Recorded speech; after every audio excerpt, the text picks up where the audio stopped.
Samantala, handang-handa na si Apply Boy sa napipinto niyang laban sa sparring niya kay Yuan.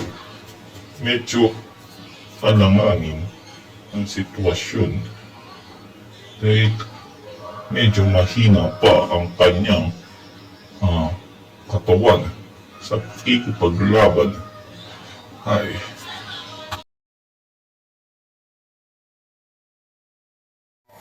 mukhang hindi niya kakayanin ang matinding pagsasanay na ibibigay sa kanya. At mukhang hindi niya makakayanan ang matinding pagsubok na mangyayari sa kanya. Ang tindi. Oo. Ay. Kaya, isa siyang number 1 sa pakikipag-digma. Medyo nga lang, hindi niya masyado pang magagawa ang kanyang layunin sa buhay na sinasabi nila 4 na sulok ng sandata na gusto niyang tahakin.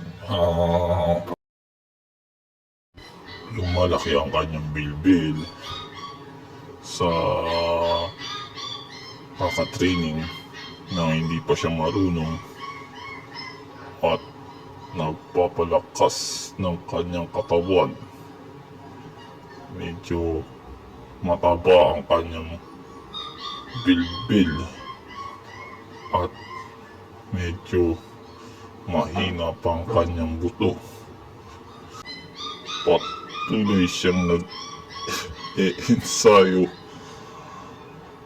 sa sparring nila ni Yuan